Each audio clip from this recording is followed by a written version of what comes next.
What's up guys, and welcome back to another episode of Career Mode. This is episode number 68. We started today's stuff on the back of our win over Werder Bremen. 2 defeats in our last 3 games in all competitions. Our first loss in the Bundesliga, of course, coming to RB Leipzig. Massive defeat there at home. And of course, our first loss in Champions League against Celtic as well. I said after the Celtic loss, I think we'll be alright. You know, 2 games still remaining, still top of the table. Still just need the 1 win from our final 2 games. Starting off with Monaco away, and then our final game at home to Young Boys. Still think we'll be okay, but this season has presented a new challenge and a different challenge, and that is we've got a really thin squad. Like a really thin squad, and obviously that was my main area of concern on deadline day when we signed, I think it was 6 new players on one day, because well, this is a really, really thin squad. We've already had some big injuries. Osimhen, you see Gravenberch is coming back, though not ready just yet. Schlotterbeck is out for the season as well. This has been my main concern this year, a lack of squad depth. I knew if we got serious injuries, it was going to hurt us, and it has. 2 defeats in 3, and heading into the first game of today's episode, well, we went a goal down away in the south of France against Monaco, and I was starting to worry. Yep, pass back to Lambert was poorly placed. Monaco capitalised, but thankfully, cometh the hour, cometh the Müller. Thomas Müller, the veteran, now 36 years old in the game. Man, oh man, what a Bayern Munich legend this guy is, man. Seriously, I think he's got the most, or the joint most, Bundesliga titles in the competition's history. An incredible, versatile, true professional Thomas Müller. I mean, obviously, you know, he spent his entire career playing for Bayern Munich. You got to say, like, that's rare enough these days, but to have so much success throughout all of those years, he's won it all. Fair play, man. What a guy. That's why I kept him here and didn't look to release him at the end of last season. He's here for the final year of his pro career. But he put us back on level terms. It was 1-1. We hit the post soon afterwards. But 21 minutes after the restart, I took off my Matthias de Ligt because he was absolutely gassed, absolutely exhausted, which meant that Beck, a free agent centre-half, came on in the low 70s for overall. He got completely blitzed for pace. Monaco went through one-on-one with Mikhail Damsgaard and won it with 23 minutes to go. Yep, 3 defeats in 4 in all competitions, back-to-back losses in the Champions League, and going into the final group game, well, I thought after winning our first 3 games, by now we'd be home and dry, top of the group, and already qualified top of the table. Instead, after Young Boys and Celtic drew, we could still go out. We could still go out if Young Boys win and Celtic beat Monaco, or Monaco beat Celtic. We will go out. If Celtic and Monaco draw, then thankfully, no matter what happens, we'll definitely be going through. But if we lose to Young Boys and one of those teams wins, Celtic or Monaco, we're out. We are out of the Champions League in the group stage. So heading into the final game, there was me thinking after 3 wins and 3, yeah, we're going to be fine. We're home and dry. I said when the groups were drawn, man. Like, yeah, I feel very confident indeed. And it looked that way for the first 3 games. But back-to-back losses, 3 defeats in 4. And now I am starting to worry. So, following game, Mönchengladbach away. And like I said, this season, it's been a new challenge for me. Because obviously, you know, if you watch my career modes for a while, you'll know I like to build similar kind of squads. You know, squads that are really thick in terms of depth. I like to have enough cover in different positions all over the pitch. I always like one kind of versatile player that can practically do anything. If I need to have him fill in somewhere on the pitch, if we have an injury crisis. Obviously, Fred was that guy with Nottingham Forest. But, you know, I build kind of similar squads, you know, tons and tons of depth, lots and lots of squad players to make sure we've got the cover when we've got fixture congestion and injury problems. With Bayern Munich, we haven't got that. So the big injuries we've had this season, none more notable than Schlotterbeck, of course. It's been a new challenge for me, but it's been really enjoyable, you know, it's been really enjoyable. And finally, it's caught up to me. My negligence of not building a strong squad and instead just prioritising a good first 11 and a decent bench has come back to haunt me. And I said it before and I'll say it again. This is why you should up those injury sliders. For those that are curious right now, the sliders are 72 for frequency and 55 for severity. I'm getting a really good realistic rate of return in terms of injuries as well. Definitely recommend those two to start with and then adjust it slightly if you need to. But yeah, right now we're in a bit of a pickle right now. 3 losses in 4 and possibly on the brink of going out of the Champions League. So following game, Mönchengladbach at Borussia Park. Big game here. Desperately needed to get a win in this one here and get back to winning ways. Well, it was a bit of a topsy-turvy game. Took the lead, surrendered it, then went back in front, and then 61 minutes in. Well, I'll be honest here. Sometimes when you're struggling, you just got to pull out every single stop, every single trick, and just hope for the best. Yep. Mönchengladbach going to pass out from a goal kick. We've talked about it at length this year. Pressing the AI used to do absolutely nothing in the past few FIFAs, but now it can cause a mistake. Thank you, EA. Seriously, thank you, because I've been caught out loads of times. I've caught the EA out quite a few times as well. It's realistic. It's how it should be. So, yep, Florian Wirtz robs his man, rounds the goalkeeper. It is 3-1, and that should do it with 7 minutes to go. Lambert brought him in to be the Neuer replacement. Oh, I was gutted. I messed up the finish on the one-on-one.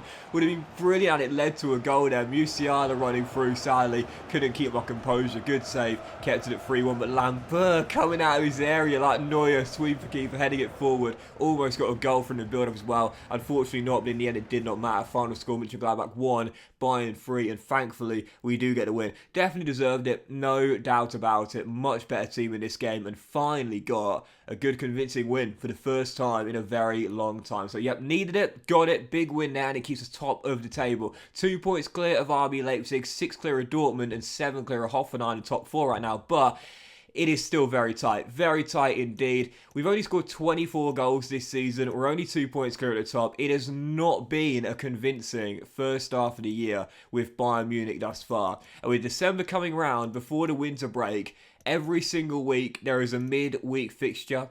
The Cup against Freiburg in round 3. Then we got Young Boys in that final Champions League group game where we could be going out if we lose and Celtic or Monaco get a win in the other fixture. Yep, I gotta say, big win against Mönchengladbach, relieve some pressure, but we are far from finished. So, yep, heading into the third game of this episode, Freiburg in the DFB Pokal. This season, of course, as we know, coming into Bayern Munich, the board have said to us, look, just win a double. You know, don't worry about the Champions League. Every single year, Bayern's objectives will be the same. Win the treble. But Bayern, to be fair, their board looked at last season, a humiliating trophyless campaign, and thought, you know what?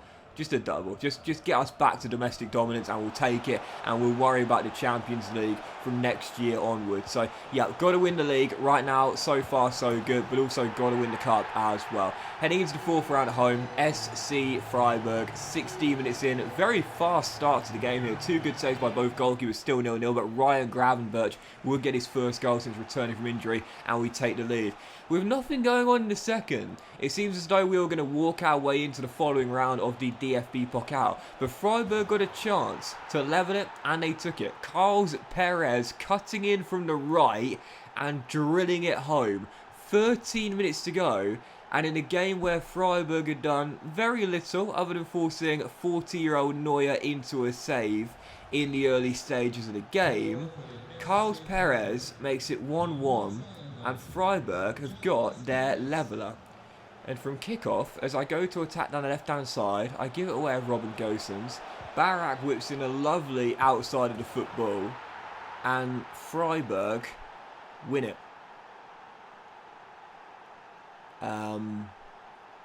Okay. And out of nowhere, we have lost to the DFB Pokal. Tell also gets a knock, thankfully just a bruise, but Neuer's reaction says it all at full time.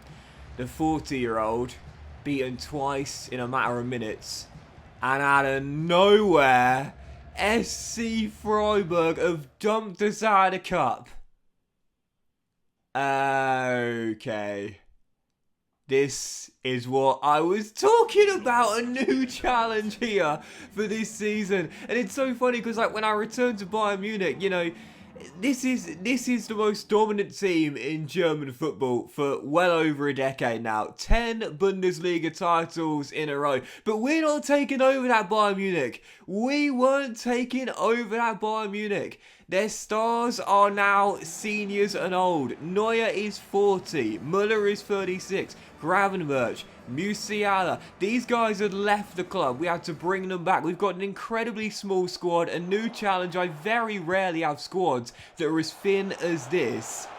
And coming on the back of a trophyless season, this is a different challenge altogether. This is not the Bayern Munich we've been used to over the past decade.